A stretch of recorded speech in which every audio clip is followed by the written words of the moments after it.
Jésus notre destin. Wilhelm Busch. Le christianisme est-il une affaire privée? La religion, c'est une affaire privée. Telle est la phrase que l'on entend souvent rabâcher. Mais cette réflexion est-elle exacte? Posons-nous la question. Le christianisme est-il une affaire privée? Ou, mieux encore, le fait d'être chrétien est-il une affaire privée? Avant de répondre à cette question, j'aimerais, moi, vous en poser une. Prenez une pièce de 5 francs. Qui voit-on gravé? La semeuse ou 5 francs? Réponse, les deux. La pièce de 5 francs a deux faces. En ce qui concerne la question « Le christianisme est-il une affaire privée ?» c'est la même chose, on peut dire oui et non. Le christianisme vrai et vivant a deux faces, un côté très privé et un côté tourné vers l'extérieur. Si l'un de ces deux aspects vient à manquer, l'ensemble est douteux. Je voudrais vous montrer les deux aspects de la disposition opérée par le Saint-Esprit d'un chrétien authentique. 1. La position du chrétien a un côté très privé. Pour illustrer cela, je vais commencer par vous raconter une anecdote. Quelqu'un m'a dit un jour que je me plaisais à relater des histoires. Je lui ai répondu « Ce n'est pas déshonorant.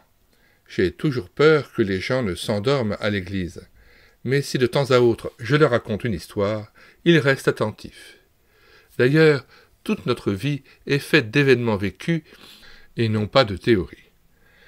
Dans la région de Ravensberg, vécut au siècle dernier un prédicateur auteur d'un puissant réveil spirituel, Johann Heinrich Völkening. Par ses prêches, la région de Bielefeld et celle de Ravensberg furent réellement transformées. Un soir, cet homme fut appelé chez un riche paysan propriétaire d'une grande ferme. Ce dernier était honnête et travailleur, mais il avait une profonde aversion pour les sermons appelant à un réveil spirituel.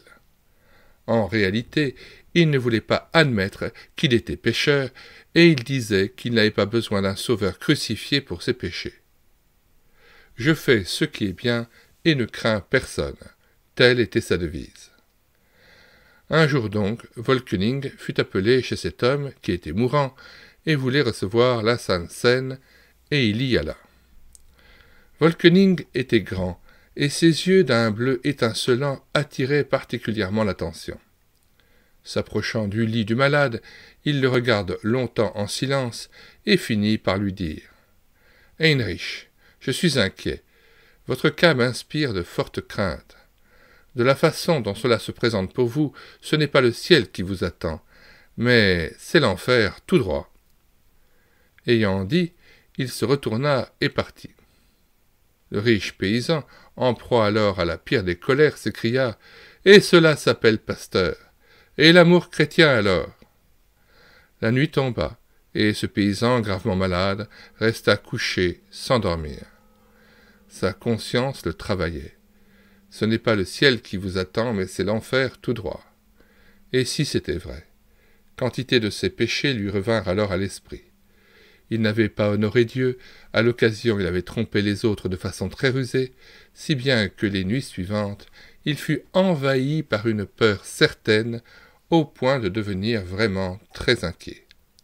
Il prit conscience d'un seul coup qu'il avait été bien souvent coupable dans sa vie et qu'il ne pouvait en rien se considérer comme un enfant de Dieu. Voulant sérieusement revenir sur sa vie passée, il envoya à nouveau sa femme, 3 jours plus tard, chercher Völkening. « Va demander à Völkening de venir. » Bien qu'il se fît déjà tard, Völkening arriva tout de suite et le paysan très anxieux lui dit « Monsieur le pasteur, je crois qu'il me faut revenir sur ma vie passée. » « Je vois, » lui répondit Völkening. « Avec l'âge, on devient sage. Vous m'avez appelé d'urgence, mais une repentance en panique, c'est une repentance inique. Une vraie pénitence est toute différente. » Ces paroles dites, il se retourna et partit. C'est alors que le paysan se mit dans une colère encore plus noire. Sans doute auriez-vous été vous aussi en rage contre ce pasteur, n'est-ce pas? Au fond, pour Wölkening, il aurait été plus confortable de parler à ce riche paysan avec amabilité. De plus, vu la façon dont cela se présentait, il semblait bien que cet homme était sur le point de mourir. Mais Wölkening était un homme qui vivait en intimité avec Dieu et qui savait ce qu'il disait. 3 jours s'écoulèrent encore, au point que le paysan entra dans une profonde angoisse. Il devint alors conscient. « Je vais mourir, mais dans ma vie, quelle place y a-t-il eu pour l'amour, la joie, la paix, la patience, l'amabilité, la bonté, la foi, la douceur, la pureté ?» Tout au long de sa vie, il avait méprisé le Sauveur, mort pour lui. Il l'avait rejeté, lui, le Seigneur, qui se tenait pourtant, dans son amour, bien proche de lui. Se voyant près de l'enfer, cet homme fut alors complètement désespéré et s'adressa encore une fois à sa femme. « Va chercher le pasteur, je te prie. »« Non, je n'irai pas. De toute façon, il ne t'est d'aucun secours. Va le chercher, je te dis, car je vais aller en enfer. » Et sa femme s'exécuta. Lorsque Wölkening arriva, il trouva cette fois un homme qui avait compris. « Ne vous y trompez pas, on ne se moque pas de Dieu, car ce que l'homme sème, il le moissonnera. » Wölkening approcha une chaise du lit et posa cette question. « Alors, c'est l'enfer tout droit ?»« Oui, c'est l'enfer tout droit, » Wölkening enchaîna. « Heinrich, allons ensemble au Golgotha. Oui, pour toi aussi Jésus est mort. » Il lui annonça alors de la façon la plus encourageante et la plus douce comment Jésus sauve les pécheurs. Mais pour cela, il faut que nous soyons d'abord pécheurs et que nous le soyons aussi à nos propres yeux. Alors on ne dira plus « je fais ce qui est bien et ne crains personne », mais on s'en tiendra à la vérité. Alors seulement Jésus peut sauver. Le paysan, quant à lui, reconnut. Jésus est mort pour moi sur la croix. Il paie mes péchés à ma place. Il peut me justifier d'une justice qui seule compte devant Dieu. Puis, pour la première fois, ce paysan pria vraiment. « Mon Dieu, aie pitié de moi qui suis un pécheur. Seigneur Jésus, sauve-moi de l'enfer. » Et Wölkening s'en alla, tranquille, sans faire de bruit, et laissa cet homme qui invoquait Jésus. Car il est dit 3 fois dans la Bible, « Celui qui invoque le nom du Seigneur Jésus sera sauvé. » Le jour suivant, il trouva un homme en paix avec Dieu. « Comment ça va, Heinrich ? J'ai été sauvé, par grâce. Un miracle s'était accompli. » Telle est l'histoire d'un paysan orgueilleux qui naquit une nouvelle fois. Maintenant, faites bien attention. Une nuit, un savant vint trouver le Seigneur Jésus et lui dit « Seigneur Jésus, je voudrais parler avec toi de questions religieuses. » Et le Seigneur lui répondit « Ce n'est pas la peine de discuter. Si un homme ne naît de nouveau, il ne peut entrer dans le royaume de Dieu. » « Comment cela ?» demanda le savant. « Je ne peux tout de même pas redevenir un petit enfant, entrer dans le sein de ma mère pour naître une seconde fois. » Mais Jésus resta ferme sur ses positions. Si un homme ne naît d'eau et d'esprit, il ne peut entrer dans le royaume de Dieu. C'est là le côté privé de la position du chrétien. Il faut qu'un homme entre dans la vie par la porte étroite et qu'il naisse de nouveau par un grand miracle de Dieu. Ce ne sont pas de vains discours théologiques que je vous tiens là, mais il s'agit de votre salut éternel. Croyez-moi, il se pourrait qu'avant de mourir, il n'y ait pas de Wölkening. C'est pourquoi, pour naître de nouveau, il faut arriver à donner enfin raison à Dieu, c'est-à-dire reconnaître que je suis un homme condamné et que mon cœur est mauvais. Pour naître de nouveau, il faut soupirer après Jésus, avoir besoin de lui, lui qui est le seul sauveur du monde. Pour naître de nouveau, il faut faire cet aveu sincère au Sauveur. J'ai péché contre le ciel et contre toi. Pour naître de nouveau, il faut croire. Son sang me purifie de tout péché. Jésus paie pour moi et il me justifie de la justice qui compte devant Dieu. Pour naître de nouveau, il faut s'abandonner à Jésus totalement, avec décision. Pour être né de nouveau, il faut que l'Esprit Saint vous dise « Maintenant tu es sauvé ». La Bible appelle cela « sceller une alliance ». Sans nouvelle naissance, vous n'entrerez pas dans le royaume de Dieu. Par contre, celui qui est devenu enfant de Dieu en a conscience. Chers amis, si je suis en train de me noyer et que quelqu'un me sorte de l'eau, je sais bien que j'ai la vie sauve et, une fois sur la terre ferme, que je peux respirer à nouveau tranquillement. C'est donc là le côté privé de l'état du chrétien. Chacun doit franchir cette étape tout seul afin de passer de la mort à la vie. C'est bien un miracle, en effet, lorsqu'il m'arrive de regarder en arrière et de penser à la manière dont je suis devenu la propriété du Seigneur Jésus. Je vivais loin de Dieu et dans toutes sortes de péchés, et Jésus fit irruption dans ma vie. Aujourd'hui, je suis à lui, et j'aimerais avoir une deuxième vie pour mettre en garde les hommes contre la perdition et pour les appeler à Jésus. Je vous en supplie, n'ayez de cesse que vous ne soyez nés de nouveau pour pouvoir affirmer « c'est vraiment quelque chose que d'appartenir au Sauveur. Moi, être à toi, ô Jésus, et toi à moi, pouvoir le dire en toute vérité. » Cependant, la nouvelle naissance n'est pas le but en soi, mais le commencement de la vie privée du chrétien qui s'enrichira d'autres aspects. À partir de ma conversion, j'ai su, je peux en témoigner vraiment. Maintenant, il me faut absolument écouter chaque jour la voix de mon ami. Ainsi ai-je commencé à lire la Bible. De nos jours, les gens s'imaginent que seuls les pasteurs peuvent lire la Bible. Près de chez moi, à Essen, il y a un jardin public où j'aime bien aller le matin pour lire la Bible, tout simplement en allant et venant. Les gens qui habitent tout près peuvent me voir. Récemment, quelqu'un m'a dit « Je vous observe lorsque vous lisez votre bréviaire. » Le bréviaire, ce sont les prêtres catholiques qui le lisent. Cette personne n'arrivait pas à s'imaginer que je puisse lire un livre comme un laïc pourrait le faire. Mais tout le monde peut lire la Bible, voyons. Lorsque nous faisons une colonie avec mes jeunes de Essen, nous nous réunissons avant le petit déjeuner pour un quart d'heure de calme. Nous chantons d'abord un cantique, comme par exemple « Brillante étoile du matin ». Puis nous prenons connaissance du programme de la journée, et ensuite je choisis un passage dans la Bible. Chacun s'assoit alors dans un coin tranquille et lit ce texte pour lui.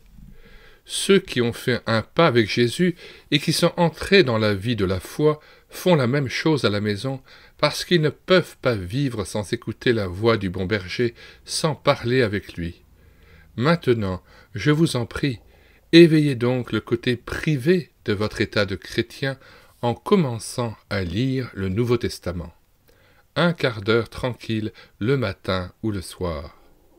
Et lorsque vous refermerez votre Nouveau Testament, alors joignez les mains et dites « Seigneur Jésus, il me faut maintenant parler avec toi.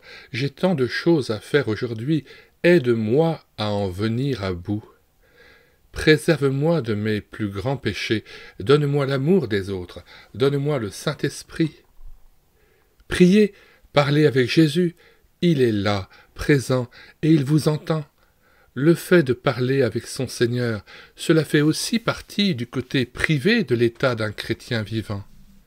Récemment, je disais à un monsieur converti depuis peu, « Il est nécessaire d'avoir chaque jour un quart d'heure tranquille avec Jésus. » Ce à quoi il m'a répondu, « Pasteur Bush, je ne suis quand même pas un pasteur. Eux, ils ont le temps pour cela, mais moi, j'ai tant de choses à faire. » Je lui ai répondu, « Écoutez-moi bien, vous n'arrivez pas à bout de votre travail. »« Mais non, je n'ai jamais fini, m'avoua-t-il. »« Eh bien, vous voyez, j'avais raison, et je repris. Cela vient du fait que vous ne prenez pas un quart d'heure de tranquillité.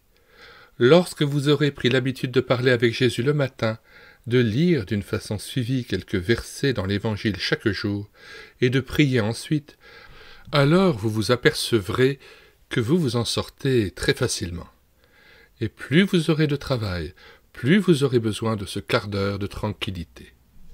Plus tard, il vous faudra même peut-être une demi-heure pour d'abord raconter à votre Sauveur ce qui vous préoccupe, et soudain tout ira mieux. Je parle par expérience, vous savez, car pour moi, c'est la même chose. Sitôt que je suis levé, le téléphone sonne, puis c'est le journal, et à nouveau le téléphone. Arrive une visite, et toute la journée, je vis sur les nerfs. Rien ne marche, et d'un seul coup, il me vient à l'esprit, c'est vrai, je n'ai même pas encore parlé avec Jésus, et lui n'a pas encore eu la possibilité de m'adresser la parole. Le fait est, ça ne peut pas bien marcher. Vous voyez, ce moment de calme fait bien partie du côté tout à fait privé de notre état de chrétien. Ce qui fait en outre partie du côté tout à fait privé de notre état de chrétien, c'est de crucifier chaque jour sa chair et son sang. J'ai parlé durant ma vie à bien des gens. Tous, au fond, se plaignent de quelque chose. Les femmes se plaignent de leur mari, et les hommes se plaignent de leurs femmes. Les parents se plaignent de leurs enfants, et vice-versa. Tentez maintenant l'expérience suivante. Lorsque je montre quelqu'un du doigt pour dire « c'est de sa faute à lui si je ne suis pas heureux », il y a 3 doigts qui se dirigent en même temps vers moi. Croyez-moi, si vous prenez déjà un quart d'heure de tranquillité, Jésus vous montrera que tout votre malheur vient de vous-même. Si votre mariage ne marche pas bien, c'est parce que vous ne vivez pas sous le regard de Dieu. Si vos affaires ne fonctionnent pas, c'est parce que vous ne marchez pas sous le regard de Dieu. Les chrétiens doivent apprendre à clouer chaque jour leur nature à la croix. Puis-je me permettre de vous citer un exemple très personnel ? Je viens de passer une semaine de retraite avec 50 collaborateurs qui travaillent avec moi parmi les jeunes de SN. Ce fut indescriptiblement beau. Nous étions si bien les uns avec les autres que c'est difficile à décrire. Cette semaine fut en tout point bénie. Et cependant, il y eut de temps en temps des difficultés. Mais le dernier jour, avant de prendre la Sainte Seine, quelques-uns allèrent trouver les autres pour leur dire « Écoute, pardonne-moi ceci ou cela ». Personnellement, je dus aller en voir 3 pour leur demander « Pardonne-moi de t'avoir parlé un peu rudement l'autre jour ». Alors l'un d'eux me répondit « Mais vous aviez raison ». « Pardonne-moi tout de même », ai-je ajouté. C'est difficile de s'humilier devant un garçon de 20 ans, mais je n'aurais pas eu la paix si je ne l'avais pas fait. Quand vous aurez ce moment de tranquillité avec Jésus, vous apprendrez alors aussi à crucifier chaque jour votre nature et tout autour de vous deviendra paisible. Cela fait partie du côté tout à fait privé de l'état de chrétien. Si vous ignorez tout cela, alors, je vous prie, cessez de dire que vous êtes chrétien. Souvent, en marchant dans la rue, je pense que tous les gens que je rencontre sont chrétiens. En effet, presque tous paient leur impôt pour l'Église. Cependant, si j'arrêtais quelqu'un au hasard et lui demandais « Excusez-moi, êtes-vous chrétien ?» on me répondrait certainement « Évidemment, je ne suis tout de même pas musulman. » Si maintenant je posais la question « Pardon, mais vous est-il déjà arrivé de ne pas pouvoir dormir parce que vous êtes chrétien ?» on me répliquerait « Vous n'êtes pas fou ?» C'est pourtant ainsi. Les chrétiens vivent sans éprouver la joie de leur état de chrétien. On rouspète lorsqu'il faut payer les impôts pour l'Église, et c'est tout. Quant à la joie d'être chrétien, aucune trace. Si vous vivez une nouvelle naissance, alors, à partir de cet instant, vous sentirez au plus profond de vous-même ce que signifie « Réjouissez-vous toujours dans le Seigneur », je le répète, réjouissez-vous. Philippiens chapitre 4, verset 4. Mes amis, j'ai lu récemment à mes garçons un magnifique passage de la Bible. « Mais pour vous qui craignez mon nom, se lèvera le soleil de la justice. » Malachie, chapitre 4, verset 2. Nous prenons la liberté de lire le passage de Malachie. « Mais pour vous qui craignez mon nom, se lèvera le soleil de la justice, et la guérison sera sous ses ailes. Vous sortirez et vous sauterez comme les veaux d'une étable, et vous foulerez les méchants, car ils seront comme de la cendre sous la plante de vos pieds, au jour que je prépare, dit l'Éternel des armées. Retour au texte. Mais pour vous qui craignez mon nom, se lèvera le soleil de la justice, c'est-à-dire Jésus, et la guérison sera sous ses ailes. Comme c'est beau, savez-vous ce qui suit? Et vous sortirez, et vous sauterez comme des veaux à l'engrais. N'est-ce pas merveilleusement exprimé? J'ai rarement rencontré des chrétiens qui sautent comme des veaux à l'engrais à cause de la joie qu'ils trouvent dans leur Sauveur. D'où cela provient-il? La raison, c'est que nous ne sommes pas de vrais chrétiens. Je pense à ma chère mère, par exemple. On pouvait remarquer en elle quelque chose de cette joie immense vécue dans le Seigneur. Je me rappelle aussi bien d'autres personnes qui m'ont laissé le souvenir de chrétiens joyeux. Lorsqu'au fil des années je deviendrai de plus en plus vieux, j'aimerais sentir toujours davantage cette joie vécue dans le Seigneur. Mais pour cela, il faut prendre au sérieux son état de chrétien et ne pas avoir seulement une petite dose de christianisme. Voici l'un des aspects de l'état du chrétien. La position de chrétien est-elle une affaire privée? En effet, la position de chrétien est, en ce sens, strictement privée. Mais nous allons maintenant aborder l'autre face de la pièce de 5 francs, car la position d'un chrétien authentique et vivant a en même temps un côté très tourné vers l'extérieur que tout le monde peut voir.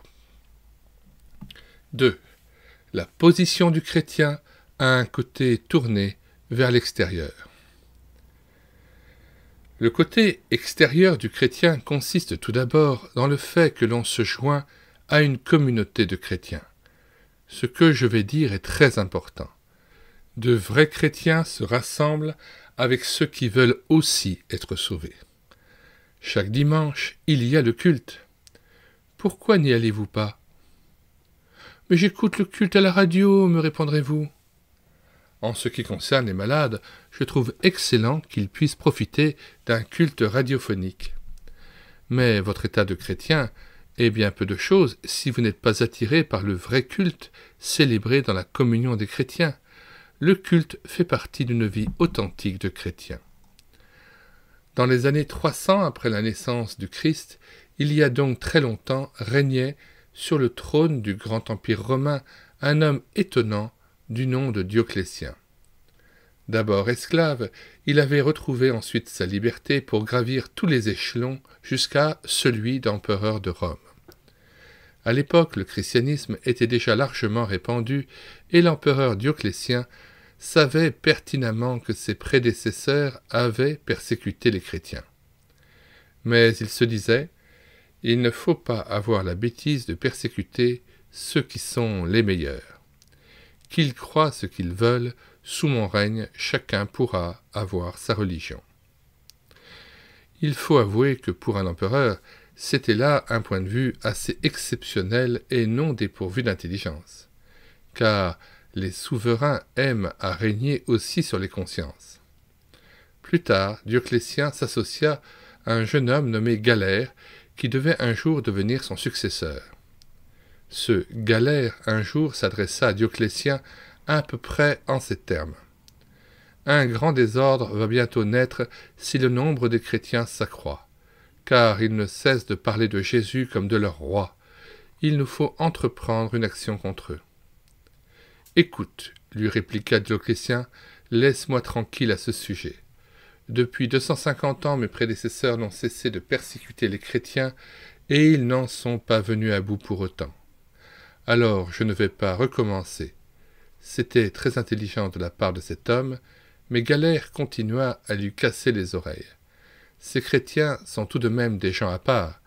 Ils disent avoir le Saint-Esprit que les autres hommes n'auraient pas. Ils disent qu'ils seront sauvés contrairement au reste de l'humanité. Au fond, ce sont des orgueilleux. Tu dois faire quelque chose contre eux. Et pourtant, Dioclétien refusa d'entreprendre de nouvelles persécutions contre les chrétiens. Galère lui rebattit les oreilles si longtemps que cela m'est impossible à raconter. Finalement, Dioclétien céda et décida. C'est bien, nous interdisons donc simplement les rassemblements de chrétiens. Un décret fut promulgué, il est permis d'être chrétien, mais il leur est interdit, sous peine de mort, de se réunir en assemblée. Chacun avait donc le droit d'être chrétien comme une affaire privée, personnelle, mais on n'avait pas le droit de s'assembler entre chrétiens. Chez les chrétiens, les anciens se réunirent. Que faire? Ne devons-nous pas céder? Chacun sera libre de faire ce qui lui plaît chez lui, et on ne lui fera pas de mal. Il est très intéressant de remarquer ce que ces chrétiens, sous la persécution, ont alors décidé. Se réunir pour prier, chanter, prêcher, écouter et célébrer le sacrifice du Christ, cela fait partie intégrante de l'état de chrétien. Nous continuerons donc. Ils poursuivirent leur réunion et Galère triompha. Tu vois, Dioclétien, ce sont bien des ennemis de l'État. Ils ne veulent pas obéir. C'est alors que commença l'une des plus cruelles persécutions contre les chrétiens. Beaucoup cédèrent, disant « On peut aussi bien être chrétien chez soi, nous n'irons pas aux réunions. » Ils sauvèrent leur vie, mais les autres dirent d'eux « Ce sont des apostats, celui qui ne vient plus à l'assemblée chrétienne est un apostat. » Cela, nous pourrions le dire des chrétiens de nos jours. Il y a en effet beaucoup d'apostats dans la chrétienté d'aujourd'hui. Ces chrétiens d'autrefois eurent raison de s'opposer au décret impérial, car dans la Bible il est clairement dit « N'abandonnons pas nos assemblées, comme c'est la coutume de quelques-uns. » Nous pourrions affirmer de nos jours, comme c'est la coutume de la quasi-majorité. C'est pourquoi je demande à tous ceux qui veulent être sauvés, réunissez-vous avec ceux qui veulent sérieusement être chrétiens. Il y a bien des moyens de se créer des liens. Il y a la communauté de l'Église et ses activités, les cercles bibliques à domicile, les groupes de jeunes. De tout mon cœur, je vous en prie, cherchez une communauté. Un jour, un Français m'a dit « Les huîtres, on aime ou on n'aime pas. » Eh bien, pour l'Église, c'est pareil. Désolé, ce n'est pas vrai, c'est beaucoup plus sérieux que cela. Ou bien on va en enfer, ou bien on se rattache à un groupe de chrétiens. C'est cela la vérité. Et si vous voulez réellement marcher à la suite de Jésus, allez voir votre pasteur et demandez-lui « À quel groupe puis-je me joindre? Où puis-je en apprendre davantage sur Jésus ?» Adressez-vous alors là où vous entendrez vraiment parler du Sauveur. Personne ne peut dire « Chez nous, il ne se passe rien ».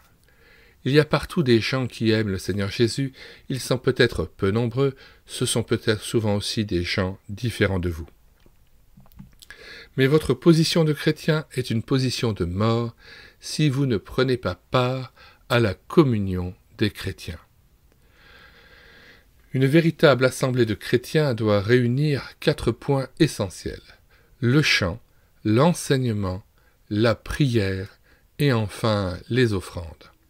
Tout cela résume une assemblée chrétienne. C'est là ce qui a caractérisé les premiers chrétiens et c'est là le signe d'une vie qui vient de Dieu.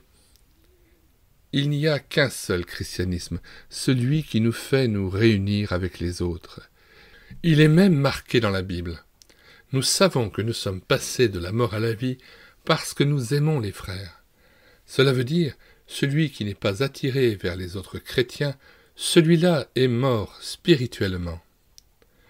Je n'oublierai pas les débuts étonnants de mon premier ministère de pasteur à Bielefeld, en tant que prédicateur stagiaire dans un arrondissement de cette ville. Bien peu de personnes se réunissaient à l'église pour le culte. Mais un samedi soir, Dieu voulut que j'aie un entretien à la maison du peuple communiste avec des camarades libres penseurs jusqu'à 1h du matin, heure à laquelle le directeur nous mit à la porte. Il pleuvait. Pour la première fois, j'avais rassemblé autour de moi une centaine d'hommes, tous ouvriers travaillant dans des usines de mon arrondissement. Debout sous un lampadaire, ils me posaient des questions auxquelles je répondais. Nous avions abordé depuis un moment déjà le thème de Jésus, de sa venue de l'autre monde.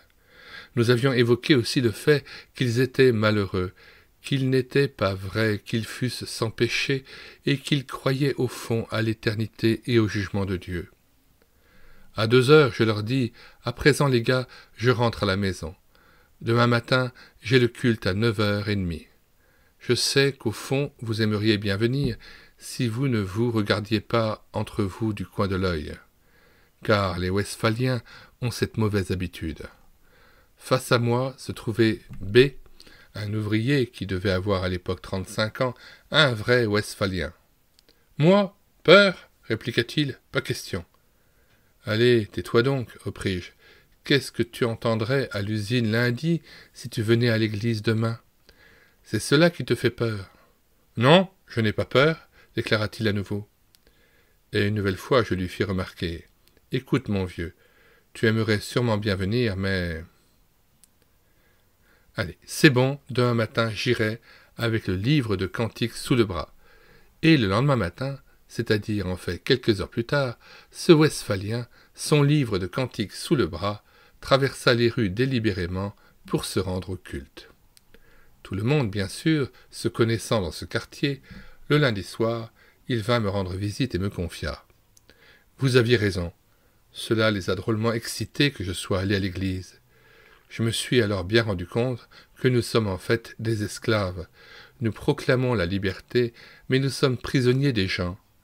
C'est pourquoi j'ai tout envoyé et promené, y compris leurs bouquins sur la libre pensée. Dites-moi maintenant davantage sur Jésus. Ce fut lui le premier que j'ai pu voir se convertir aussi ouvertement. » Cela commença donc par cet homme qui vint au culte dans cette pauvre et toute petite communauté. Comme il s'en tenait à cette ferme décision, d'autres le suivirent. Une brèche s'était faite. Par la suite, Dieu permit encore bien d'autres conversions. Mais à l'époque, je remarquai avec intérêt que la décision de ces ouvriers s'était concrétisée par le fait de venir à l'église dans une communauté de chrétiens. Je vous en conjure, au nom du salut éternel de vos âmes, rattachez-vous à une communauté chrétienne. Croyez bien que je ne fais pas de la propagande pour l'Église, les pasteurs, les assemblées ou les anciens d'Église, mais il en va, en premier lieu, de votre salut. Le deuxième point dans l'aspect extérieur d'un véritable état de chrétien, c'est d'ouvrir la bouche sur ce que l'on possède en la personne de Jésus. Nous en sommes arrivés en Allemagne à une situation insensée. Les gens s'imaginent. Voilà, je paie mes impôts pour l'Église, et du coup, la diffusion de l'Évangile est confiée au pasteur. Moi, cela ne me regarde plus. Je souhaiterais parfois que cette stupide imposition pour l'Église soit abolie pour que les disciples de Jésus, hommes ou femmes, comprennent que, pour que le nom de Jésus soit connu, ce n'est pas seulement l'affaire du pasteur, mais aussi la nôtre, là où nous nous trouvons, à l'entreprise, au bureau, à l'école. Vous est-il déjà arrivé de dire « Jésus est vivant, c'est vrai ». Ne blasphémez pas, c'est un péché, c'est une honte devant Dieu que de raconter des histoires obscènes ici. Avez-vous déjà affirmé « J'appartiens à Jésus » ? Et dans ce cas-là, les gens prêteraient attention. Et je vais vous dire quelque chose. Aussi longtemps que nous n'aurons pas le courage de parler de notre Sauveur, aussi longtemps nous resterons de faux chrétiens. Jésus dit, écoutez bien, quiconque se déclarera pour moi devant les hommes, je me déclarerai moi aussi pour lui devant mon Père qui est dans les cieux. Mais quiconque me reniera devant les hommes, je le renierai aussi devant mon Père qui est dans les cieux. Quelle situation tragique au jour du jugement, lorsque se présenteront des chrétiens qui diront « Seigneur Jésus, j'ai cru en toi, moi aussi ». Mais Jésus, s'adressant au Père, répondra « Je ne les connais pas ». Mais, Seigneur Jésus, j'étais pourtant... Je ne te connais pas. Ton voisin ne savait pas qu'il courait droit en enfer. Tu ne l'as jamais averti alors que tu connaissais le chemin qui mène à la vie. Tu as gardé le silence en toutes circonstances alors que tu aurais dû parler et te déclarer pour ton Sauveur. Peut-être répondrez-vous, certes, mais ma foi était si faible. Ce à quoi le Seigneur Jésus répondra, alors tu aurais dû avouer la faiblesse de ta foi. Pour une foi faible, il y a aussi un sauveur puissant. D'ailleurs, il n'était pas nécessaire de déclarer ta foi, mais de te déclarer pour moi. Je ne te connais pas. Quiconque se déclarera pour moi devant les hommes, je me déclarerai moi aussi pour lui devant mon Père, mais quiconque me reniera devant les hommes, je le renierai aussi devant mon Père qui est dans les cieux. Telles ont été les paroles de Jésus, et lui ne ment pas. Allons-nous donc avoir à présent le courage de parler du Seigneur? Je vais encore une fois vous raconter une histoire. Je parlais il y a quelques semaines dans une ville de la région de la Ruhr. Cette série de conférences avait été organisée par un jeune chef mécanicien, mon ami Gustave. Le motif pour lequel Gustave est devenu un disciple de Jésus, joyeux et plein de dynamisme, est simple. À un moment décisif, il a appris à se déclarer pour Jésus. Un lundi matin, dans son atelier, chacun raconta les choses douteuses auxquelles il s'était livré le dimanche. Pour l'un, ce fut « Nous nous sommes saoulés de bière à ne plus pouvoir tenir debout ». L'autre parla d'histoire de filles. « Et toi, Gustave, où étais-tu » Apprenti mécanicien à l'époque, il répondit « Le matin, je suis allé au culte et l'après-midi, au groupe de jeunes de la maison Weigel avec le pasteur Bush. » Une mise en boîte sans pareil s'ensuivit, et le petit apprenti se tint là debout tout penaud.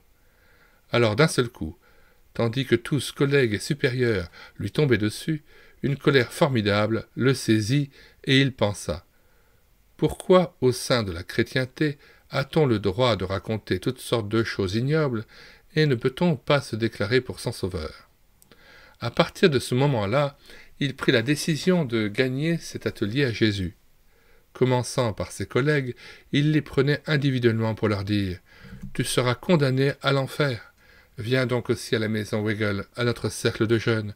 Tu y entendras parler de Jésus. » Et après être passé chef mécanicien, il quitta cet atelier, au sein duquel s'était opéré un véritable revirement que j'ai pu moi-même constater. La totalité des apprentis venait à notre cercle de jeunes et 3 ouvriers fréquentaient un club chrétien de jeunes gens.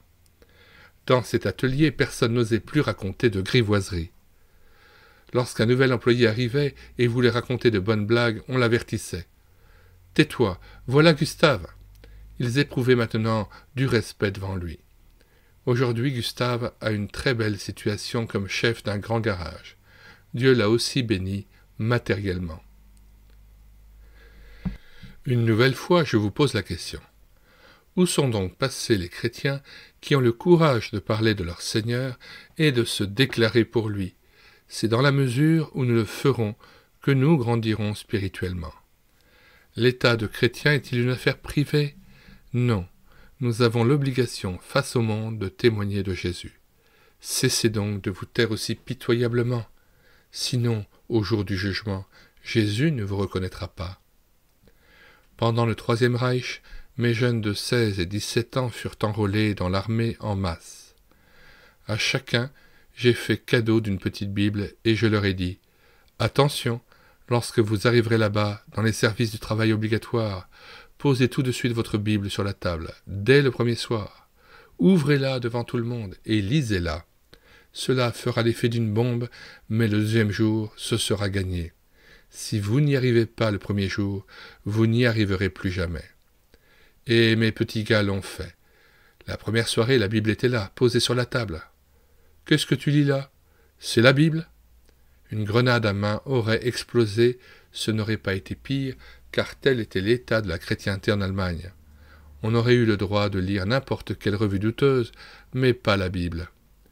Le lendemain matin, pour mon ami Paul, hélas mort pendant la guerre, ce fut une grande surprise lorsqu'il ouvrit son armoire, de voir que sa Bible avait disparu. Il se retourna, l'un de ses camarades se mit alors à ricaner, suivi bientôt par tous les autres. « Avez-vous volé ma Bible » demanda l'un. « Où est ma Bible » ? C'est l'adjudant-chef qui l'a. Il sut alors que ça allait chauffer. Le travail terminé, il s'en alla dans un coin calme, tout seul, et se mit à prier. « Seigneur Jésus, je suis là, seul, je n'ai que 17 ans.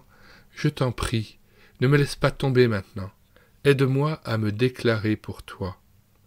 Puis il s'en alla chez l'adjudant-chef et frappa à la porte. « Entrez !»